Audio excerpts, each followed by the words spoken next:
Hola, soy Lucía, la inteligencia artificial de la revista ¿Y ahora qué?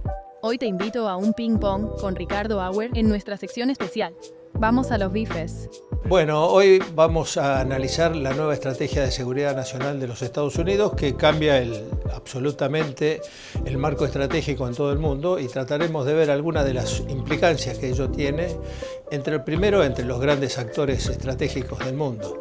En primer lugar, noto, de que está muy dirigido a eliminar o, dejar de lado a sus viejos y antiguos socios de la Alianza Atlántica, en particular Europa. Europa ha quedado desdibujada absolutamente con esta iniciativa y ocupa un rol absolutamente secundario. Eso se manifiesta en muchos de los debates que hoy actualmente se está hablando sobre Groenlandia, y no solo eso, sino su papel en todo el debate de cómo se va a resolver el conflicto en Ucrania. Con respecto a Rusia, es claramente favorable, en cierto sentido, aunque porque adopta las mismas características, que tiene Rusia en cuanto a las negociaciones internacionales, o sea, actúa con fuerza cuando tiene que actuar y actúa decididamente, y cuando se propone algo lo empieza a ejecutar, y claramente también se destaca el hecho de que haciendo lo que hace Estados Unidos en América Latina, refuerza la posición de Rusia en el tema ucraniano. Con respecto a China, que es el tema central de los Estados Unidos, con China Estados Unidos tiene un desafío enorme. Indudablemente los años de la globalización han sido negativos para los Estados Unidos y han sido muy provechosos para los chinos, que han aprovechado todas las grandes inversiones que fueron facilitadas por la globalización financiera, que es, el descontrol que hubo en Estados Unidos de sus sistemas financieros, que se independizó absolutamente de las decisiones políticas del Estado norteamericano y fueron a conquistar el mundo, en su estilo. Y eso, por tener China un proyecto nacional bien definido y bien pensado, estratégicamente pensado, de volver a hacer Great Again China, lograron, un impulso tan grande que ahora Estados Unidos ha quedado a la defensiva en los temas tecnológicos e industriales. No en los militares, en el cual domina, pero, como bien dijo Napoleón, es difícil sentarse sobre las bayonetas. Sirven para muchas cosas, menos para sentarse sobre ellas.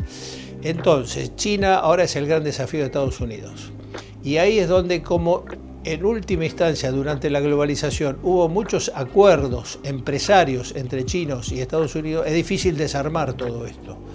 Por lo tanto, Estados Unidos tiene que hilar fino en cuanto a las alianzas con sus viejos amigos y tiene que ponerle exigencias que recuerden de que ellos fueron apoyados por Estados Unidos y ahora les exige que por lo menos inviertan nuevamente en Estados Unidos. El estado de bienestar europeo se ha caracterizado simplemente por unas decisiones políticas de Estados Unidos de apoyarlos y de beneficiarlos con un escudo militar de seguridad que era donde los europeos ponían poco dinero, la mayoría lo ponían los norteamericanos. Eso va a cambiar drásticamente y Europa tendrá que vivir con sus propias angustias y sus propios detalles de crecimiento económico que está bastante cuestionado. Entonces, en resumen, la nueva estrategia de seguridad nacional es un cambio estratégico fundamental en el mundo y está dirigido al conflicto entre Estados Unidos y China. Después desarrollaremos un poquito más en detalle estos temas. ¿Cuáles son las relaciones entre China y Estados Unidos? Para entender la dinámica en las relaciones entre China y Estados Unidos hay que hablar siempre de cooperación y de competencia, como ya dijimos antes. Evidentemente hay problemas que determinan, la mayor potenciación de las naciones, y eso está dado por los recursos tecnológicos y por la provisión de algunas materias primas que en el cambio tecnológico existente en el mundo se han vuelto muy críticas. Y esa es una de las batallas principales que tiene Estados Unidos con China. Ahora, ¿qué ocurre con el resto de los países? También hay que preguntarse. O sea, hay potencias intermedias que también influyen en las decisiones globales, como ser India, Arabia Saudita, Israel, Indonesia, Vietnam, Brasil, etcétera. ¿Qué posiciones van a tener, digamos, respecto de esta pelea entre los dos grandes contendientes? Eso depende del poder nacional que cada uno tenga y su posición respecto de cómo moverse entre estos dos grandes. La India es un buen ejemplo para demostrar de que tiene relaciones con Rusia, porque su sistema de armas está comprado prácticamente en Rusia, pero tiene buenas relaciones con Estados Unidos, porque entra en el marco de asociaciones estratégicas que condicionan a China, está en el BRICS junto con China, a pesar de sus conflictos militares, y guarda una relación con los países, digamos, de toda Asia del lejano oriente. Las zonas de influencia en las cuales este marco de referencia, nuevo marco estratégico de referencia hace relación, es que Estados Unidos ya se ha dicho claramente, bueno, el hemisferio occidental, dicho en criollo, sería América, es un marco de referencia de zona de influencia propia o marco primario de defensa de sus intereses.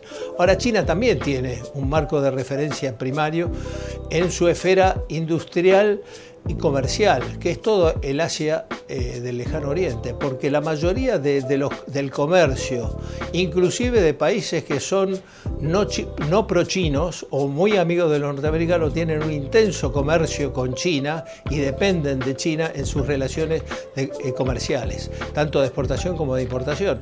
O sea que tenemos así una zona de influencia china primaria, que es el sudeste asiático y el Lejano Oriente. Y para Rusia, la zona de influencia primaria es obviamente Asia Central, viejos estados de la Unión Soviética, y obviamente su avance sobre Ucrania o la zona rusa de Ucrania.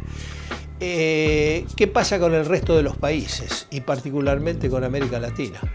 Bueno, América Latina tiene varios problemas, porque no tiene demasiados proyectos propios o tiene poco poder desde el punto de vista de cada uno de los países y tiene fraccionamientos internos en su sociedad.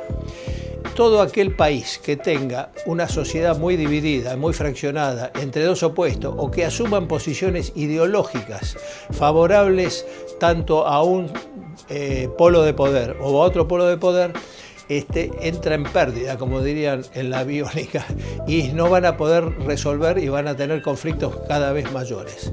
Entonces, desde el punto de vista de que el ideal de cada país es tener mayor autonomía estratégica, eso solo se consigue si se logra conseguir niveles aceptables de unidad interna, de tener un proyecto propio y por lo tanto de poder tener capacidad de negociación con el resto de las potencias que existen en el mundo. Eso es el nuevo marco estratégico en el cual tenemos que desenvolvernos desde la Argentina, que ahora vamos a analizar. ¿Qué significa este escenario estratégico y cuánto durará? Creo que siempre ha existido por periodos, digamos, escenarios que se fueron modificando, algunos duran mucho, otros duran poco. Creo que hasta que no cumplan las premisas con las cuales se fue generando, que son pasaje de una situación internacional basada en reglas, en coordinación entre las naciones, en Naciones Unidas y todo lo demás, a una situación donde priman los intereses nacionales, los intereses de las provincias, los intereses personales de los dirigentes, de los líderes.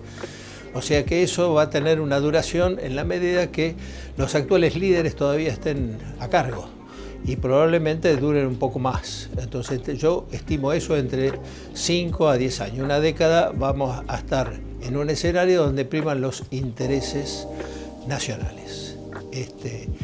O sea, se va a hablar más de intereses que de democracia, de autocracias, de ideologías. O sea, va a primar esa conversación en todas las esferas del debate mundial. ¿Cuáles son los intereses? Es la pregunta. Los intereses son derivados del conflicto central, que es entre Estados Unidos y China. Y esos son los intereses de los recursos, los recursos energéticos, los recursos naturales, los recursos de minerales, de los insumos críticos, de las tecnologías fundamentalmente. El desarrollo tecnológico cumple un papel fundamental en esta etapa. Bien, ahora, ¿por qué Estados Unidos elige a Venezuela para tomar esas decisiones drásticas militares, cosa que no había ocurrido hasta ahora?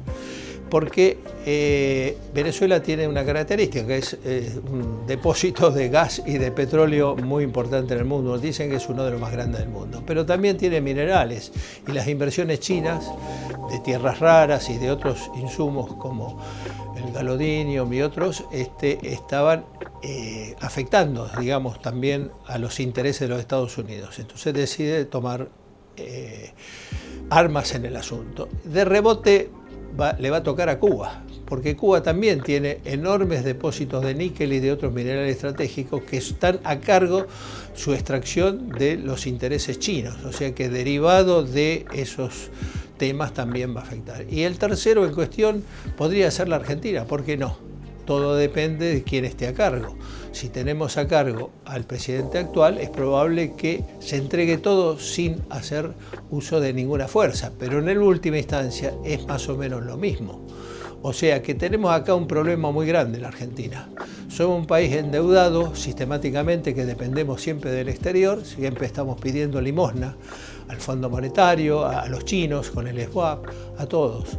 Y a todos no podemos, digamos, empezar a discutir en serio un proyecto nacional, una idea, un rumbo que sea para beneficio de nuestros propios intereses. Y ese es el problema central para la Argentina.